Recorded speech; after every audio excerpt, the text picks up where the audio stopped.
नमस्कार, नादी टीवी में आपका बहुत स्वागत है और मैं हूं आपके साथ अनुपमा खोपरे। और बुलेटिन की शुरुआत करते हैं इस वक्त की बड़ी खबर की ओर से, जहां पर राजधानी भोपाल से बड़ी खबर आपको बता रहे हैं। कांग्रेस की पहली सूची जारी हो गई है। मध्य प्रदेश के में 144 प्रत्याशियों के नाम की घोषणा कांग्रेस की ओर से की गई है, जहां छत्तीसगढ़ के 30 उम्मीदवारों का ऐलान किया गया है। साथ ही आपको बता दें कि श्योपुर से बाबू जंडेल का नाम शामिल है, सबलगढ़ से बैजनाथ कुशवाहा का नाम शामिल है, तो वहीं जौरा से पंकज उपाध्याय का नाम शामिल है, अटेरा से हेमंत कटारे का नाम शामिल है और साथ ही लाहार से गोविंद सिंह का नाम भी शामिल है। राहुल भदौरिया को सीट दी गई है, जिसमें आप साफ तौर पर देख सकते हैं कि लंबे समय से इंतजार किया जा रहा था कांग्रेस की लिस्ट की, लेकिन उसके बावजूद अब कांग्रेस ने जिस प्रकार से कहा था कि हम जल्द ही पहली सूची जारी करेंगे, नवरात्र के पहले दिन ये सूची जारी की जा रही थी, कहा जा रहा था कि शाम तक करेंगे, लेकिन कांग्रेस ने फिलहाल अपने प्रत्याशियों की सूची जारी कर दी है। आपको बता दें कि तेलंगाना, छत्तीसगढ़ और मध्य प्रदेश में अपने प्रत्याशियों की पहली सूची जारी कर दी है। तस्वीरें आप देख सकते हैं कि ये वही 144 प्रत्याशी है जिन्हें मध्य प्रदेश में कांग्रेस ने चुनावी मैदान में उतारा है।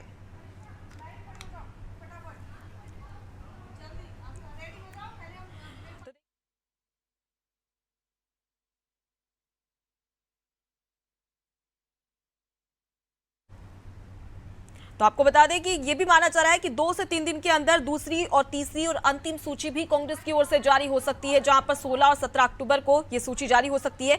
यहां पर एक और बड़ी बात आपको बता रहे हैं कि मध्य प्रदेश में छिंदवाड़ा से कमलनाथ चुनाव लड़ेंगे, तो वहीं छत्तीसगढ़ में पाटन से सीएम भूपेश बघेल चुनावी मैदान में उतरेगी, यानी कि दोनों ही के गढ़ से दोनों ही नेता को उतारा गया है। तो साफ तौर पर आप तस्वीरों में देख सकते हैं कि किस प्रकार से ये जो तमाम प्रत्याशी है उन्हें कांग्रेस ने मौका दिया है। लंबे समय से इस सूची का इंतजार किया जा रहा था, जहां पर आपको बता दें कि श्योपुर से बाबू जंडेल का नाम शामिल है, सबलगढ़ से बैजनाथ कुशवाहा को मौका दिया गया है, वहीं जौरा से पंकज उपाध्याय का नाम भी शामिल है। अटेर की बात कर ली जाए तो अटेर से हेमंत कटारे का नाम शामिल है, वहीं लाहार से डॉक्टर गोविंद सिंह को मौका दिया है। देखिए, डॉक्टर गोविंद सिंह की बात कर ली जाए तो वो मध्य प्रदेश में नेता प्रतिपक्ष है और अब तक 7 बार वो विधायक बन चुके हैं, यानी कि 7 बार चुनाव जीत चुके हैं। इससे साफ जाहिर होता है कि कांग्रेस ने उन्हीं नेताओं पर ज्यादातर अपने दाव लगाया है जिनका गढ़ कहा जाता है, और लाहार डॉक्टर गोविंद सिंह का गढ़ माना जाता है। वहीं छिंदवाड़ा की बात कर ली जाए तो छिंदवाड़ा पीसीसी चीफ कमलनाथ का गढ़ कहा जाता है। छत्तीसगढ़ की बात कर ली जाए तो पाटन सीएम भूपेश बघेल का गढ़ कहा जाता है। तो इससे स्थिति स्पष्ट है कि कांग्रेस ने बड़े नेताओं पर अपना दांव खेला है। इसी खबर पर ज्यादा जानकारी लेंगे, हमारे साथ में पॉलिटिकल एडिटर मनोज वर्मा जी जुड़ गए। मनोज जी, जिसका इंतजार था वो इंतजार खत्म हो चुका है। तेलंगाना, छत्तीसगढ़ और मध्य प्रदेश में कांग्रेस ने आधी सीटों पर अपने प्रत्याशियों की स्थिति स्पष्ट कर दी है। किस तरीके से देख रहे हैं आप इस सूची को? जी देखिए, लंबे समय से प्रतीक्षा की जा रही थी कि कांग्रेस की सूची कब आएगी, क्योंकि कांग्रेस की ओर से कहा गया था कि जो 66 सीटें लगातार वो चुनाव हार रही थी उसमें पहले उम्मीदवार घोषित कर दिए जाएंगे 6 महीने पहले। लेकिन इसके विपरीत बीजेपी ने अपनी तरफ से 4 लिस्टें जारी करके कांग्रेस को चौंका दिया था, जिसमें उसने अपने कई सारे सांसद और केंद्रीय मंत्रियों को मैदान में उतारा था, जिसके वास्ते कांग्रेस की जो केंद्रीय चुनाव समिति है उसकी लगातार दिल्ली में बैठ के चल रही थी और खबरें आ रही थी कि वहां पर नामों को अंतिम मंजूरी दे दी गई है, लेकिन प्रतिपक्ष के चलते सूची जारी नहीं हो पा रही थी। आज जैसी नवरात्रि शुरू हुई है तो अब से कुछ देर पहले कांग्रेस ने अपने 144 लोगों की सूची जारी कर दी है। हालांकि उसमें से भी कुछ सीटें उन्होंने अभी होल्ड पर रखी, जिनके बारे में कहा जा रहा था कि संभवतः पहले नाम घोषित कर दिए जाए। अगर हम भोपाल की बात करें तो नरेला से मनोज शुक्ला को पार्टी ने मैदान में उतारा और मध्य से आरिफ मसूद को। भोपाल उत्तर को लेके पहले माना जा रहा था कि आरिफ वकील का टिकट लगभग फाइनल है, लेकिन वो स्वास्थ्यगत कारणों से अपने बेटे को चुनाव लड़वाना चाह रहे हैं और उनका भाई आमिर वकील भी दावेदारी कर रहा था, इसलिए सीट को होल्ड कर दिया गया है। दक्षिण पश्चिम से पीसी शर्मा मंत्री रहे, विधायक रहे, संजीव सक्सेना वहां ताल ठोक रहे थे, तो इस सीट को फिलहाल होल्ड पर कर दिया गया है। तो अभी हमने देखा ये जो महत्वपूर्ण सीट है, इसके साथ ही हमने देखा खुद कमलनाथ इस बार छिंदवाड़ा से चुनाव मैदान में उतरेंगे। पिछली बार वो उपचुनाव जीतकर विधानसभा पहुंचे थे और इस बार जब बीजेपी ने अपने तमाम सारे दिग्गज मैदान में उतारे हैं तो तब से एक दबाव बढ़ रहा था कि कमलनाथ खुद भी चुनाव लड़े।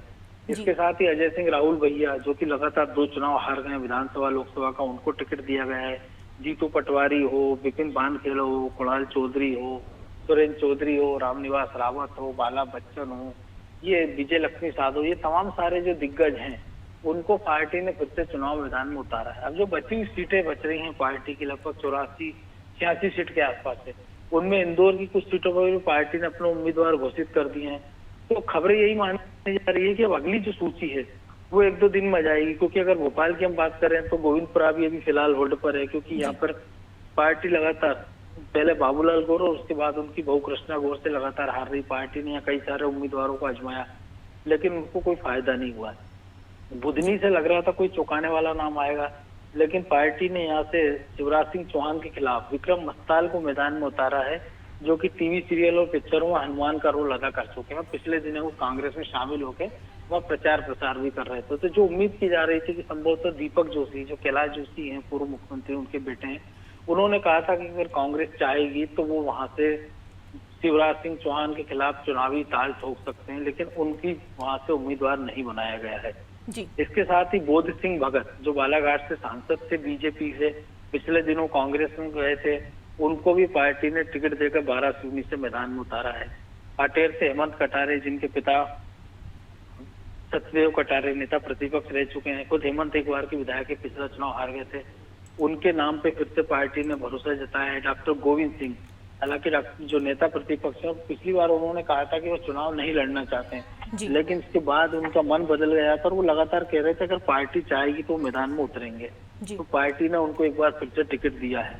तो कोई ज्यादा चौंकाने वाले नाम फिलहाल इस चीज में दिखाई नहीं दे रहे हैं। जो कांग्रेस के दिग्गज नेता थे और सिटिंग विधायक थे, उन्हीं पर पार्टी ने भरोसा जताया है। इंदौर की बात करें, संजय शुक्ला पिछला चुनाव जीते थे, इस बार कैलाश विजयवर्गीय के सामने उनको मैदान में उतारा गया है।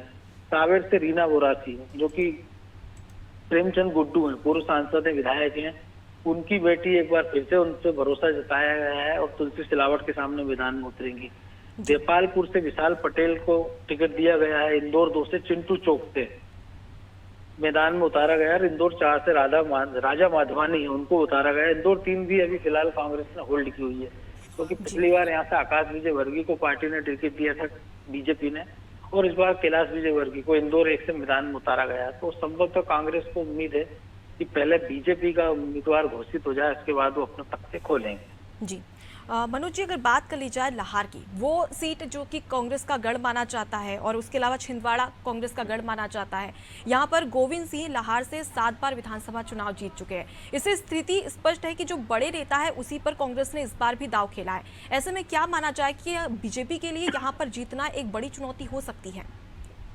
देखिए, निश्चित तौर पर, क्योंकि लगभग 3 दशक से अपराजय हैं। हालांकि कांग्रेस की पृष्ठभूमि से नहीं आते हैं, डॉक्टर गोविंद सिंह सोशलिस्ट माने जाते हैं, और एक बार वो जनता दल से चुनाव लड़के जीते थे जब बीजेपी और उनका गठबंधन था, लेकिन उसके बाद से लगातार वो अपने क्षेत्र में अपराजय हैं। पार्टी ने वहाँ लगातार नए चेहरों को मौका देती रही है बीजेपी, लेकिन उसको इस गढ़ को भेदने में सफलता नहीं मिली है। इस बार भी पार्टी ने नए चेहरे को मैदान में उतारा और उम्मीद है कि शायद वो डॉक्टर गोविंद सिंह को हराने में कामयाब हो, या कम से कम उनको उनके गढ़ में घेरने में कामयाब रहेगी। जहाँ तक छिंदवाड़ा की बात है, तो एक बार कमलनाथ वहाँ सुंदरलाल पटवा से लोकसभा का चुनाव हार चुके हैं, और हालांकि पिछली बार कमलनाथ के कारण ही जो 7 विधानसभा सीट थी छिंदवाड़ा की, वो कांग्रेस ने जीती थी। इसके पहले ऐसा कभी हुआ नहीं कि छिंदवाड़ा लोकसभा का चुनाव जरूर जीतते रहे कमलनाथ, लेकिन जो विधानसभा सीटें थी उसमें से बीजेपी को कांग्रेस के मुकाबले ज्यादा सीटें मिलती रही हैं। और इसका कारण यही था कि सब लोगों को पता था कि छिंदवाड़ा में मुख्यमंत्री अगर जीते कांग्रेस तो मुख्यमंत्री कमलनाथ ही होंगे, और शायद यही कारण है कि छिंदवाड़ा की जनता ने उन पर भरोसा जताया था।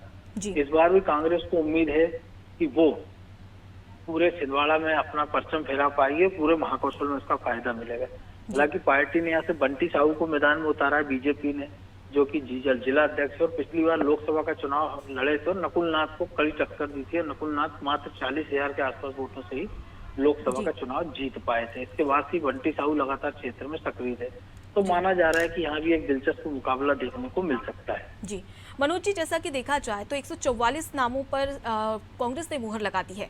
जिस प्रकार से हम देख रहे थे कि कांग्रेस और राहुल गांधी के द्वारा जातिगत जनगणना की बात की जा रही थी, ओबीसी महिला आरक्षण की बात की जा रही थी, तो इस सीट से देखा जा सकता है कि जातिगत जनगणना को साधने के लिए, जातिगत वर्ग को साधने के लिए यहाँ पर कांग्रेस ने पूरा प्रयास किया है। जैसे कि अगर देखा जाए तो 144 नामों में ओबीसी वर्ग से 39 प्रत्याशियों को मौका दिया गया है, वहीं पर अनुसूचित जाति से 22, अनुसूचित जनजाति से 30 और महिलाओं को 19 महिलाएं भी इसमें शामिल है। वहीं 6 अल्पसंख्यक वर्ग से आते हैं, 5 जैन हैं और 1 मुस्लिम है। यानी कि यहाँ पर जाति को बहुत ज्यादा तवज्जो कांग्रेस ने दी है। देखिए, दो चीजें हैं कि जहां तक SC ST सीटें हैं तो उसमें तो कोई विकल्प नहीं है, क्योंकि वो दोनों पक्ष जो वर्गों के लिए रिजर्व रहती है, तो वहां से आपको उसी वर्ग के प्रत्याशी को उतारना पड़ेगा। अगर आदिवासी सीटें तो आदिवासी उम्मीदवार उतारना होगा, तो 47 सीटें मध्य प्रदेश में आदिवासियों के लिए आरक्षित है, तो 47 सीटों पर आपको आदिवासी उम्मीदवार उतारना, और 35 सीटें SC के लिए, अनुसूचित जनजाति, अनुसूचित जाति के लिए आरक्षित है, तो वहां से आपको इसी वर्ग को उतारना पड़ेगा। क्योंकि OBC में मध्य प्रदेश में माना जा रहा है कि 52% के आसपास आबादी है, और बीजेपी लगातार इसको बनाती रही है कि हमने जो पिछले 3 मुख्यमंत्री दिए हैं, पहले उमा भारती, इसके बाद बाबूलाल गौर, और 4 टर्म में शिवराज सिंह चौहान, और तीनों OBC से आते हैं, जबकि कांग्रेस की ओर से अभी तक कोई भी OBC मुख्यमंत्री अभी तक कांग्रेस मध्य प्रदेश के इतिहास में नहीं दिया है। आदिवासी मुख्यमंत्री एक राजा नरेश चंद्र केवल 13 दिन के लिए बने थे, उसके बाद एक मौका और आया था शिवभानु सिंह सोलंकी का, लेकिन अर्जुन सिंह ने बाजी मार ली थी। इसको लेके कांग्रेस लगातार सवाल उठाती रही है। जहां तक अल्पसंख्यकों की बात है, तो जैनों की बात है, तो बीजेपी ने भी बड़ी संख्या में जैन उम्मीदवार मैदान में उतार रही है। पिछली बार भी हमने देखा था जी, जो सुंदरलाल पटवा के भतीजे हैं, सुरेंद्र पटवा की बात कर लें, पारस जैन की बात कर लें, ओम प्रकाश सकलेचा की बात कर लें, ऐसे तमाम सारे जैन उम्मीदवारों पर पार्टी ने दाव लगाया था। जयंत मलैया की बात कर लें, तो यही कारण है कि कांग्रेस ने भी इस वर्ग को टिकट दिया। अल्पसंख्यकों की जहां तक बात है, तो हो सकता है कि एक टिकट और भोपाल उत्तर से अल्पसंख्यक कोटे में जाए, किसी मुस्लिम को उम्मीदवार बना जाए। हालांकि जैसे मैंने बताया था कि आरिफ अकील यहाँ से प्रबल दावेदार है, लेकिन स्वास्थ्य कारणों से वो अपने छोटे बेटे को मैदान में उतारना चाहते हैं। लेकिन कमलनाथ की जो उनसे पिछले दिनों बात थी, तो उन्होंने साफ तौर पर कह दिया था कि छोटे बेटे को टिकट देना संभव नहीं है, अगर आप मैदान में उतरना चाहें तो आप मैदान में उतर सकते हैं। इसके बाद तो अभी तक वो कोई फैसला नहीं कर पाए, इसीलिए सीट को होल्ड पर रखा गया है। हुजूर की बात है, जैसे वहां भी हमने देखा कि कांग्रेस के पास कैंडिडेट नहीं है। गोविंदपुरा में लगातार हमने देखा कि कैंडिडेट की कांग्रेस के पास कमी है। दक्षिण पश्चिम में लेके जो विवाद चल रहा है, इसको लेकर होल्ड है।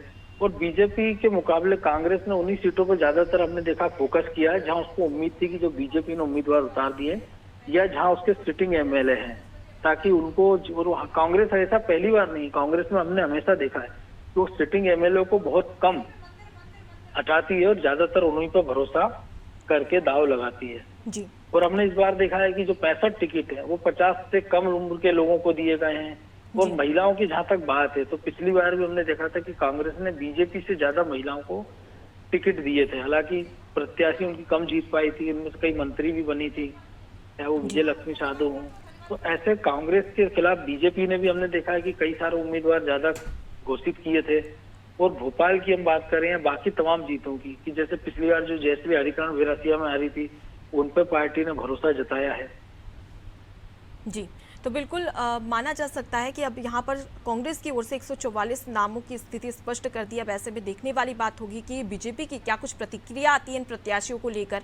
फिलहाल के लिए बहुत शुक्रिया मनोज जी, तमाम जानकारी हमसे साझा करने के लिए।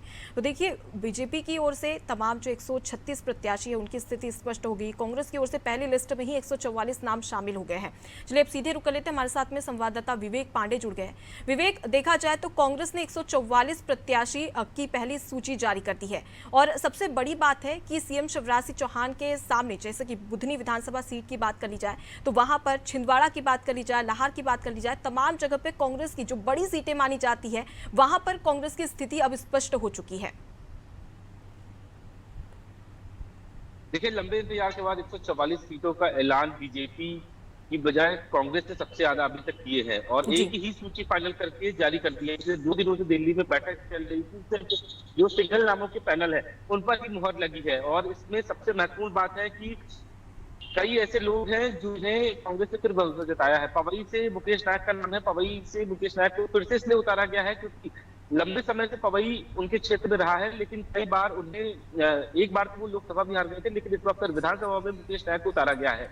दतिया से अवधेश नायक का नाम शामिल था, और जब सदस्यता ली थी बीजेपी से कांग्रेस में आए, उसी वक्त ये अटकलें तेज थी कि अवधेश नायक को कांग्रेस उम्मीदवार बना सकती है, और आज से मुहर भी लग गई है। लेकिन सबसे महत्वपूर्ण बात है कि मुख्यमंत्री के क्षेत्र से विक्रम मस्ताल को टिकट दिया गया है। ब्राह्मण चेहरे के तौर पे विक्रम मस्ताल को वहां पेश किया गया है, और लंबे अरसे से विक्रम मस्ताल उस क्षेत्र में सक्रिय रहे हैं। फिल्म अभिनेता है, और हनुमान के रूप में कई बार उन्होंने काम भी किया है फिल्मों में, और यही दिलचस्प वजह है कि मस्ताल को इस बार टिकट दिया गया है उनकी लोकप्रियता के आधार पर। हालांकि मस्ताल के सामने चुनौती कम नहीं होगी, क्योंकि मुख्यमंत्री शिवराज सिंह चौहान के सामने कई और कांग्रेस के दिग्गज नेता लड़ चुके हैं। यहाँ तक कि अरुण यादव भी चुनाव लड़े थे, पिछली बार हार चुके हैं। और इस बार विक्रम मस्ताल के पास भी चुनौती कम नहीं है, लेकिन कमलनाथ कोटे से आते हैं, इसलिए केंद्रीय आलाकमान ने सर्वे के आधार पर विक्रम मस्ताल के नाम पे मुहर लगा दी है। अभी फिलहाल कुछ सीटें होल्ड पे रखी गई है, इसमें से भोपाल की सीटें हैं। मनोज शुक्ला को जरूर टिकट दिया है। महेंद्र चौहान पिछले 2 बार से नरेला से प्रत्याशी रहे हैं, लेकिन करारी शिकस्त मिलती रही है। इस बार कांग्रेस को जरूर भरोसा है कि टिकट बदलने से, यानी कि महेंद्र सिंह सिसोदिया को रिप्लेस करके मनोज शुक्ला को टिकट देने से जरूर सफलता मिल सकती है। लेकिन कांटे की टक्कर रहेगी। नरेला हॉट सीट में से एक है, क्योंकि अभी मौजूदा मंत्री विश्वास सारंग यहाँ के विधायक है, तो विश्वास सारंग के सामने महेंद्र शुक्ला किसी टक्कर दे पाते हैं, ये चुनाव के परिणाम नतीजे आने के बाद स्पष्ट हो जाएगा। लेकिन सवाल इस बात का है कि अभी भी कांग्रेस की सूची होल्ड पर है। 1-2 दिन के अंदर भी और सीटों का ऐलान किया जा सकता है, लेकिन वेट एंड वॉच की स्थिति में है। अभी तक 136 नाम बीजेपी ने जारी की है, 144 कांग्रेस कर चुकी है। सवाल एक दूसरा यह भी है कि अभी भोपाल में पेच फंसा हुआ 2 सीटों में, उत्तर और दक्षिण पश्चिम। हुजूर और गोविंदपुरा को भी होल्ड पे किया गया है।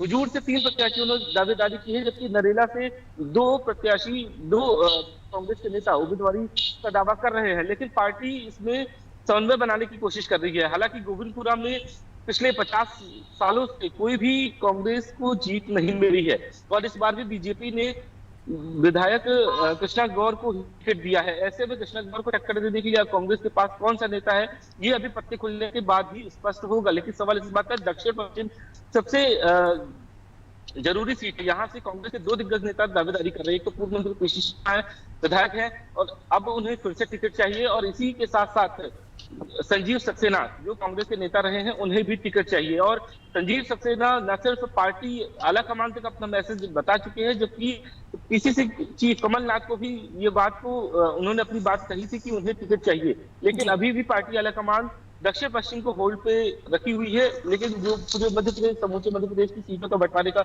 एनालिसिस कर लिया जाए, तो इस बार कांग्रेस ने काफी सूझ और समझ के तरीके से इस सीटों का बंटवारा किया है, और न सिर्फ विधायकों की जीत की करनी से, बल्कि स्थानीय लोगों के साथ भी समन्वय बनाने की कोशिश की गई है। उसी आधार पर, सर्वे के आधार पर ये टिकट का बंटवारा किया जा चुका है। जी विवेक, अगर देखा जाए तो लगातार कैलाश विजयवर्गीय जो कि इंदौर विधानसभा सीट क्रमांक 1 से चुनाव लड़ रहे थे, और उसके बाद में अगर अब संजय शुक्ला, इनके बीच में जुबानी जंग भी देखने को मिल रही थी। लगातार आरोप प्रत्यारोप का दौर भी जारी था। अब ऐसे में अगर स्थिति अब स्पष्ट हो गई, कांग्रेस की भी, बीजेपी की भी, अब ऐसे में आप किस तरीके से इसको देख रहे हैं? क्योंकि ग्राउंड जीरो पर आपने रिपोर्टिंग की है, तो आप बेहतर तरीके से जमीनी आकलन बता सकते हैं कि यहाँ पर अब कड़ी टक्कर देखने को मिल रही है। ऐसे में कैसी स्थिति कांग्रेस और बीजेपी दोनों की नजर आ रही है? बिल्कुल, बीजेपी ने जब दूसरी सूची जारी की थी, तब उस वक्त कांग्रेस के सामने सबसे बड़ा झटका इस बात का था कि प्रत्याशी मिल नहीं रहे थे। दिल्ली की बात की जाए, नरसिंहपुर की बात की जाए, यहाँ तक कि इंदौर 1 की बात की जाए। लेकिन अब जो कांग्रेस की सूची आई है, इससे स्पष्ट है कि कांग्रेस ने बेहतरीन एनालिसिस किया है, और ठीक उसी के आधार पर टिकट के बंटवारे किए हैं। संजय शुक्ला का टिकट में नाम फाइनल था।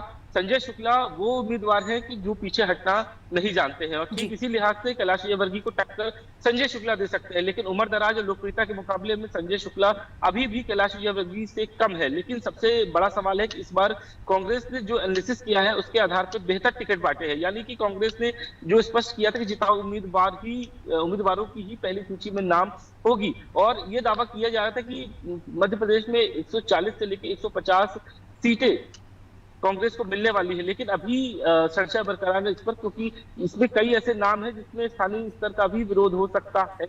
ये कोई नई बात नहीं है, लेकिन डैमेज कंट्रोल की करने की पूरी कोशिश कांग्रेस की तरफ से होगी। लाहौर से गोविंद सिंह उतारे गए हैं, पिछले 7 बार से लगातार विधायक है, लंबा अनुभव है, और गोविंद सिंह जब से ये टिकट फाइनल नहीं हुए थे, पिछले 2 महीने से क्षेत्र में सक्रिय हो गए थे, और आसपास की सीटों पर भी नजर आए। लेकिन एक सबसे दिलचस्प नाम है भांडेर से जो उतारा गया है। अभी फिलहाल कई ऐसी सीटें हैं जहां पे नाम सामने आएंगे। फूल सिंह बरैया भांडेर से उतारे गए हैं, काफी अपने समाज में उनका लोकप्रिय रहे हैं, लेकिन हमेशा बीजेपी के लिए मुश्किलें भी पैदा करते रहे हैं। जातिगत बातों को लेकर हमेशा बीजेपी उनसे परेशान भी रही है, और ठीक इस चुनाव में भांडेर से बरैया इस बात की जरूर कोशिश करेगी कि उन्हें जीत मिल सके। बहुजन समाज पार्टी के नेता थे, लेकिन कांग्रेस में शामिल हुए। कई ऐसे जो और कांग्रेस में हाल में शामिल हुए नेता हैं उन्हें भी टिकट दिया जा सकता है। अभी 144 की सूची आई है, 1-2 दिन में दूसरी सूची भी कांग्रेस जल्द से जल्द जारी कर सकती है। जी विवेक, अगर बात कर ली जाए भोपाल की नरेला विधानसभा सीट की, तो कैलाश विश्वास सारंग यहां से चुनावी मैदान में है। उनके अपोजिट में कांग्रेस की ओर से मनोज शुक्ला को मौका दिया गया है। क्या लगता है कि क्योंकि अगर देखा जाए तो बीजेपी का यहां पर गढ़ माना जाता है और लगातार मंत्री के द्वारा कई सारी जद्दोजहद भी की गई थी वहां की जनता को आकर्षित करने के लिए, बीजेपी की बात की कर ली जाए, उसके साथ ही अब मनोज जी को अगर मौका दिया है कांग्रेस की ओर से, तो क्या सोचकर मौका दिया और क्या कड़ी टक्कर मनोज जी यहां पर देते नजर आएंगे? बिल्कुल, कांग्रेस ने जो टिकट के बंटवारे किए हैं उसमें सबसे महत्वपूर्ण बात है कि सर्वे को प्राथमिकता दी और सर्वे के आधार पर ही टिकट का बंटवारा किया है। एक जो सबसे दिलचस्प बात है नरेला को लेके वो ये है कि महेंद्र सिंह चौहान पिछले 2 चुनाव से कांग्रेस ने उन्हें प्रत्याशी बनाया, लेकिन चौहान दोनों ही चुनाव हार चुके। इस बार नए चेहरे की तलाश थी और सर्वे में भी शुक्ला का नाम सामने आया था और मनोज शुक्ला की मुश्किलें इसलिए बढ़ सकती है क्योंकि कद्दावर नेता है विश्वास सारंग, लेकिन शुक्ला पिछले 2-3 महीने से लगातार सक्रिय थे और ठीक इसी वजह से कांग्रेस ने ये देखा सर्वे के आधार पर कि शुक्ला को उम्मीदवार बनाया जा सकता है। और चौहान की बात की जाए तो वो इस बार की दावेदारी कर रहे थे, लेकिन आला कमान ने ये क्राइटेरिया तय किए थे जो 2 से 3 चुनाव लगातार हार रहे हैं उन्हें टिकट नहीं दिया जाएगा। इसी लिहाज से मनोज शुक्ला का नाम फाइनल किया जा चुका है। जी, तो बिल्कुल विवेक, देखा जा सकता है कि 144 नामों का जिक्र यहाँ पर किया गया है कांग्रेस की ओर से और हम लंबे समय से देख रहे थे कि रणनीतियां भी यहाँ पर कांग्रेस की ओर से बनाई जा रही थी। फिलहाल अगर अन्य सीटों की बात करें तो बीजेपी ने अपने 136 प्रत्याशियों में से कई ऐसे हारे हुए प्रत्याशी थे जिन्होंने 2018 में हार का सामना किया था, उन्हें भी मौका दिया था। क्या कांग्रेस में भी ऐसी कोई स्थिति नजर आ रही है?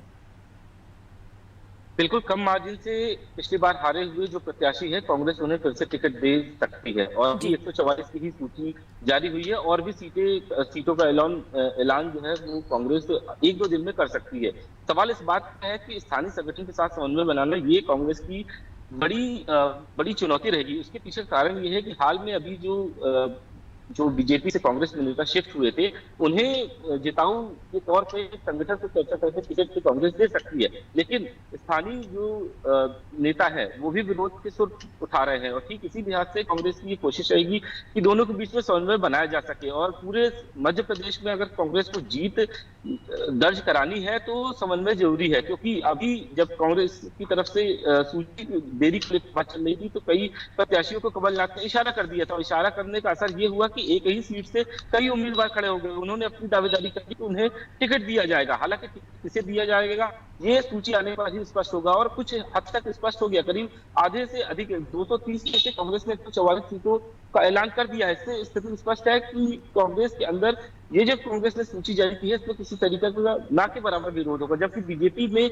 136 में से करीब 36 सीटों पर तो विवाद देखने के लिए मिल गया है और रोजाना आए दिन बीजेपी दफ्तर में जो स्थानीय कार्यकर्ता है वो जरूर टिकट परिवर्तन या टिकट निरस्त करने की मांग को लेकर बीजेपी मुख्यालय पहुंच रहे हैं। तो कांग्रेस के सामने चुनौती भी है और एक कांग्रेस फायदा इस तरीके से मिल सकता है कि जो सर्वे हुए थे, सर्वे एक नहीं बल्कि 4 सर्वे हुए थे। कमलनाथ के अलग सर्वे थे, मध्य प्रदेश के अलग सर्वे थे, कांग्रेस कमेटी के राहुल गांधी का अलग सर्वे था, एआईसीसी का अलग सर्वे था और सभी सर्वे को ध्यान में रखते हुए ये सूची जारी की गई है इस लिहाज से कि कांग्रेस में किसी तरीके की कोई वर्चस्व की लड़ाई पैदा ना हो। लेकिन अभी भी सवाल है कि कई ऐसे जो नेता हैं उन्हें होल्ड पे रखा गया है और कई नेताओं ने कांग्रेस की जो लीडरशिप है, जो मध्य प्रदेश के सीनियर लीडर है, उन्होंने चुनाव लड़ने से इनकार कर दिया था। यहाँ तक कि दिग्विजय सिंह और विवेक तनखा के नाम भी शामिल थे कि वो चुनाव लड़ सकते हैं, लेकिन केंद्रीय आलाकमान के साथ बातचीत के बाद उन्हें फिलहाल विधानसभा चुनाव से अलग किया गया है। लेकिन महत्वपूर्ण बात है कि बीजेपी को इस बार कांग्रेस की पूरी टक्कर मिलेगी और ठीक इस सूची से जाहिर भी हो चुका है। जी विवेक, राजनीति में विरोध और विद्रोही ऐसे 2 शब्द हैं जिसके परे राजनीति हो ही नहीं सकती है। जैसे कि 136 नाम बीजेपी ने जब सामने किए थे तो कई सारे ऐसे दावेदार थे जो कि उन सीटों पर अपनी दावेदारी पेश कर रहे थे, उन्हें मौका नहीं मिला तो वो सीधे कांग्रेस में जाकर शामिल हो गए। उसके अलावा उन्होंने नाराजगी भी जाहिर की थी। क्या ऐसी स्थिति भी इन 44 विधानसभा सीटों पर 144 विधानसभा सीटों पर देखने को मिल रही है? बिल्कुल ये कहना गलत नहीं होगा कि कई सीटों पे अभी भी विरोध हो जाएगा। उसका कारण है कि कई बाहर के प्रत्याशी हैं, यानी कि पैराशूट लैंडिंग से आए हुए हैं, जो कभी बीजेपी में हुआ करते थे, वो अचानक कांग्रेस में शिफ्ट हो गए और कांग्रेस ने उनकी लोकप्रियता के आधार पर टिकट का बंटवारा कर दिया। लेकिन पिछले कई सालों में जो लंबे अरसे से कांग्रेस की नींव मजबूत करने में कार्यकर्ता जुड़े थे, स्थानीय स्तर पर या जिला अध्यक्ष हो, उन्हें संभावना थी कि पार्टी उन्हें मौका देगी। लेकिन बाहर से आए हुए प्रत्याशी को इस बार टिकट दिया गया है, तो ऐसे में न सिर्फ बीजेपी बल्कि कांग्रेस के अंदर भी विरोध पैदा हो सकता है। लेकिन सवाल इस बात का है कि कांग्रेस इसे किस तरीके से डैमेज कंट्रोल करने की कवायद आज से ही शुरू हो जाए, क्योंकि जिन प्रत्याशियों के नाम का ऐलान हो चुका है वो आज से ताबड़तोड़ प्रचार प्रसार करना शुरू कर देंगे, जनता के बीच उनकी संपर्क बढ़ जाएंगे। तो ऐसे में स्थानीय कार्यकर्ता उन पे भरोसा करें, इसके लिए कांग्रेस के आला कमान की तरफ से भी दिशा निर्देश जारी किए जाएंगे कि आखिर उन्हें इस चुनाव में एकजुट होकर चुनाव लड़ना है, जिससे कांग्रेस की सरकार बन सके। जी बिल्कुल विवेक, और कहीं ना कहीं यहाँ पर कांग्रेस के लिए एक और बड़ी चुनौती है, क्योंकि तमाम ऐसे बीजेपी नेता है वो कांग्रेस में शामिल हुए हैं। उन्होंने भी इस बात का जिक्र किया है कि हमें भी विधानसभा चुनाव लड़ना है। तो यहाँ पर कहीं ना कहीं कांग्रेस में भी गुटबाजी देखने को मिल सकती है, संशय की स्थिति उत्पन्न हो सकती है। बहरहाल बहुत शुक्रिया तमाम जानकारी हम तक पहुंचाने के लिए। तो देखिए, तेलंगाना, छत्तीसगढ़ और मध्य प्रदेश में बीजेपी ने अपनी स्थिति स्पष्ट कर दी है। 144 प्रत्याशियों की पहली सूची में मौका दिया गया है। वहीं अभी भी 86 सीटें ऐसी है जहां पर मध्य प्रदेश में कांग्रेस की स्थिति स्पष्ट होना बाकी है। कहा जा रहा है कि 1-2 दिन में वो भी स्थिति स्पष्ट हो जाएगी, यानी कि दूसरी, तीसरी और अंतिम सूची भी कांग्रेस जल्द ही 1-2 दिन में जारी कर सकती है। यानी कि 16 और 17 अक्टूबर तक कांग्रेस अपनी दूसरी, तीसरी सूची भी जारी कर सकती है।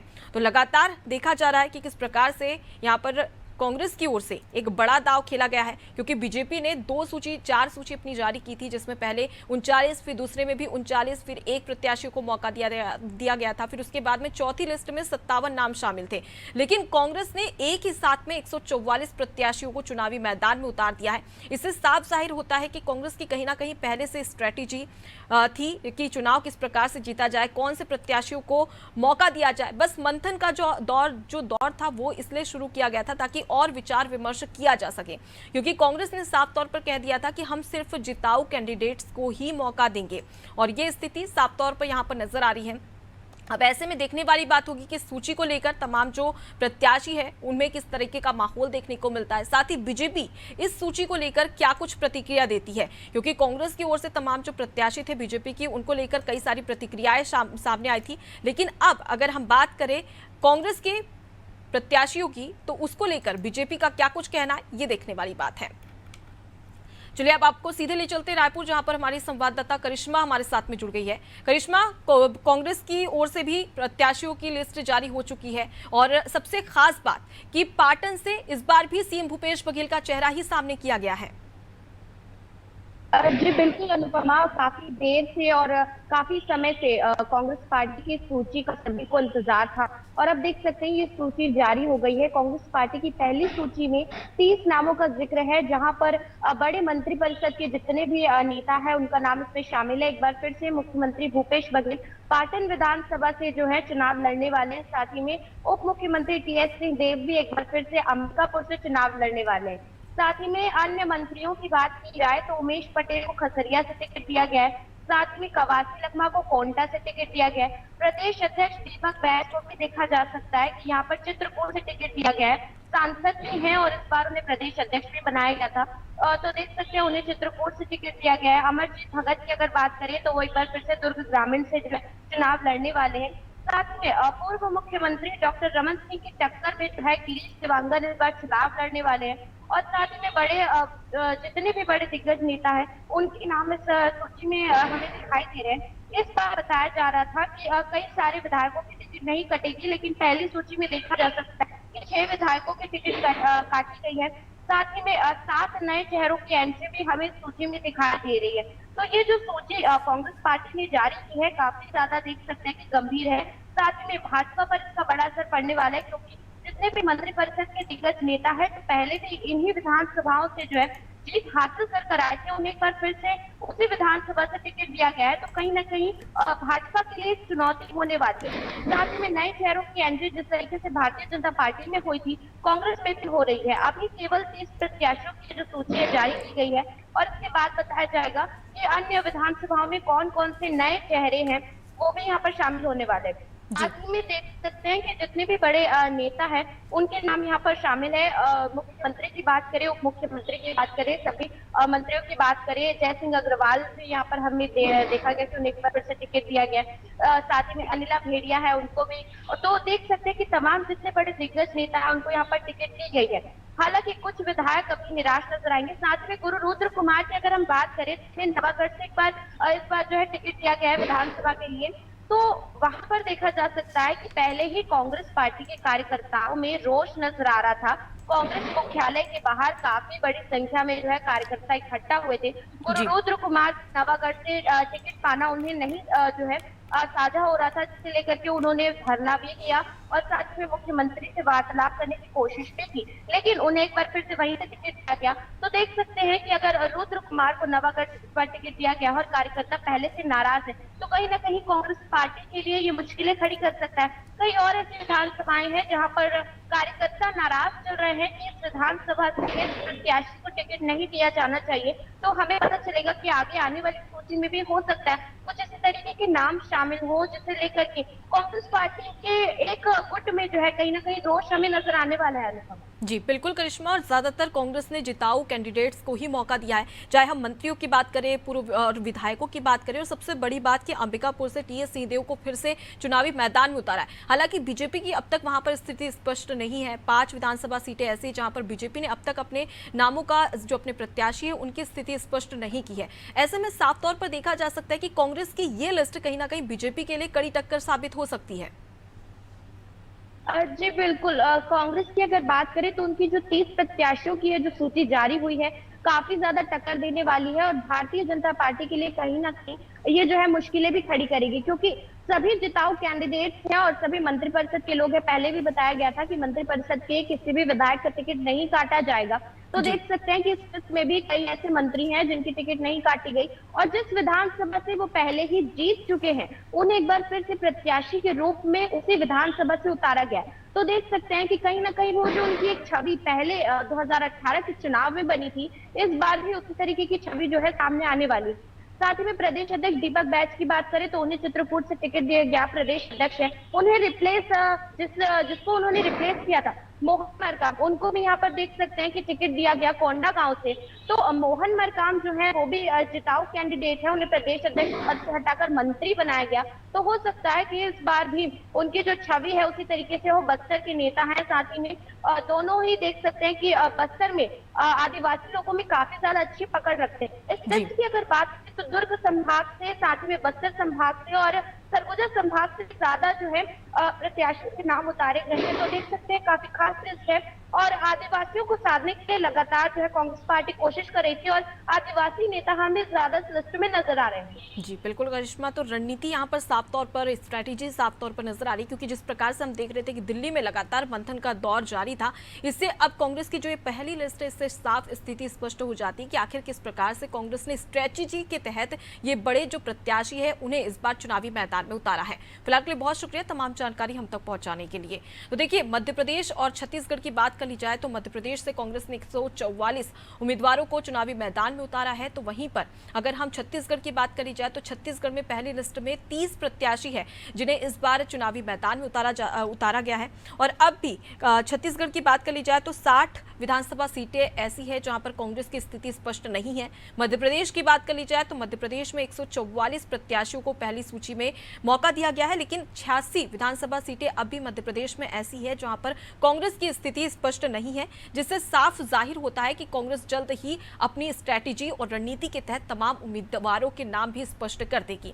लेकिन सबसे बड़ी बात कि अगर हम मध्य प्रदेश की बात करें या छत्तीसगढ़ की बात करें, दोनों ही जो पहली लिस्ट इसमें जारी की गई है, इससे साफ जाहिर होता है कि जो बड़े दिग्गज है इस बार उन्हें चुनावी मैदान में उतारा गया है। फिलहाल के लिए इतना ही। खबरों का सिलसिला लगातार जारी है, देखते रहना आदि टीवी।